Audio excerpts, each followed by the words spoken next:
숨막힐 듯 이어지는 불안감, 나를 덮쳐올지 모르는 불행의 그림자. 여러분은 혹시 삼재라는 단어가 주는 묘한 긴장감을 느껴보신 적이 있으신가요? 마치 피할 수 없는 운명처럼 12년마다 우리 삶의 문턱을 넘어 들어온다는 세 가지 재앙의 그림자.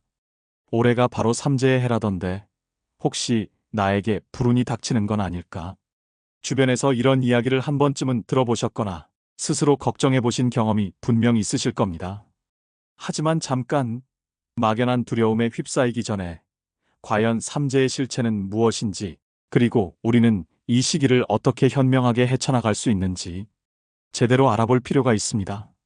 오늘 여러분의 불안감을 속 시원히 잠재우고 삼재에 대한 모든 궁금증을 명쾌하게 풀어드리겠습니다. 지금부터 흥미진진한 삼재 이야기에 귀 기울여 주세요. 그럼 베일에 쌓인 삼재의 실체부터 파헤쳐 볼까요?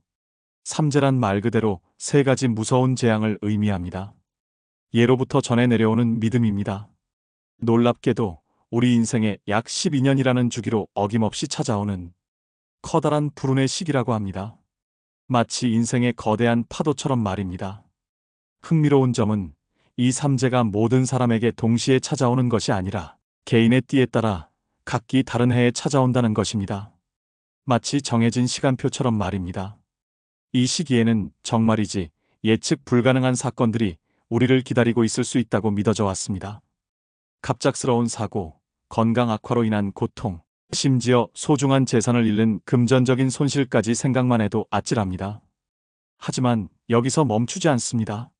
삼재의 그림자는 더욱 짙고 길게 드리워져 인간관계의 불화나 사업의 실패와 같은 예상치 못한 어려움까지 몰고 올 수 있다고 하니 정말이지 마음 단단히 먹어야 할 것 같은 시기입니다. 더욱 놀라운 사실은 이 삼재가 단 한 해에만 머무르지 않고 무려 3년 동안이나 우리 곁을 맴돈다는 점입니다. 마치 끈질긴 그림자처럼 말입니다. 예를 들어 올해 여러분에게 삼재가 시작되었다면 올해뿐만 아니라 내년 그리고 그 다음 해까지 총 3년 동안은 각별한 주의를 기울여야 한다는 의미입니다. 이 3년의 기간은 각각 다른 이름으로 불리는데요. 삼재가 시작되는 첫 해를 들삼재라 하여 마치 무서운 손님이 우리 집에 처음 발을 들인 것처럼 가장 강력한 영향을 미친다고 여겼습니다. 그리고 두 번째 해는 눌삼재 또는 중삼재라고 하여 불운이 우리 삶에 완전히 눌러앉아 지속되는 시기로 보았습니다. 마지막 세 번째 해는 날삼재라고 하는데 이때는 마치 떠나가는 손님처럼 그 기운이 약해진다고는 하지만 방심은 금물, 마지막까지 주의를 늦춰서는 안 된다고 합니다. 특히 들삼재와 날삼재는 그 변화의 폭이 커서 더욱 조심해야 한다고 하니 유의하시기 바랍니다.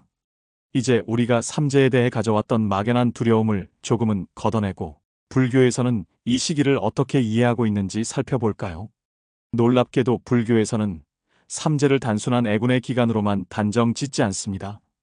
마치 폭풍우 속에서 피어나는 연꽃처럼 이 시기를 통해 우리는 더욱 깊은 깨달음을 얻을 수 있다고 이야기합니다. 불교의 가르침에 따르면 삼재는 우리가 과거에 지었던 업, 즉 우리의 생각과 말과 행동의 씨앗들이 맺는 열매와 같습니다. 또한 우리가 살아오면서 맺었던 다양한 인연들의 결과가 이 시기에 드러나는 것으로 해석하기도 합니다. 다시 말해 삼재는 우리 삶의 뿌리를 되돌아보고 묵묵히 쌓아온 삶의 여정을 성찰할 수 있는 귀중한 기회인 셈입니다. 뿐만 아니라 불교에서는 삼재 기간을 내면의 어둠을 밝히고 스스로를 정화할 수 있는 특별한 시간으로 여깁니다. 마치 낡은 옷을 벗고 새 옷을 입듯 묵은 업장을 참회하고 수행을 통해 깨끗하게 씻어낼 수 있다는 것입니다. 이 시기를 통해 우리는 더욱 성숙하고 평화로운 내면을 가꿀 수 있다고 하니 어쩌면 삼재는 우리에게 주어진 성장의 기회가 아닐까요? 그렇다면 우리는 이 삼재의 기간을 어떻게 슬기롭게 헤쳐나갈 수 있을까요? 막연한 두려움 대신 적극적인 자세로 삼재에 대처하는 지혜가 필요합니다. 먼저 삼재 기간에는 평소보다 신중하게 행동하고 불필요한 위험을 피하는 것이 중요합니다. 마치 험한 길을 걸을 때 조심하는 것처럼 말입니다.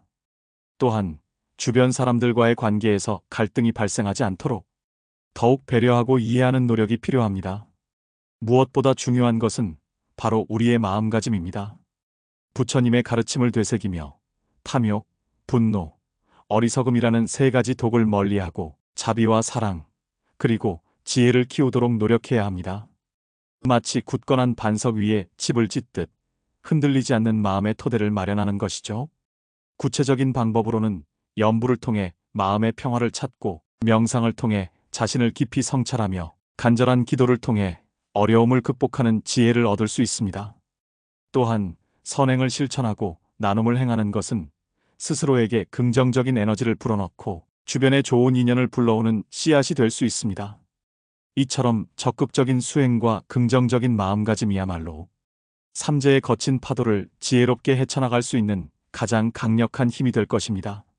삼재는 그저 피해야 할 불운의 그림자가 아니라 우리 삶의 나침반이 되어 스스로를 깊이 돌아보고 성장할 수 있는 소중한 기회가 될 수 있습니다.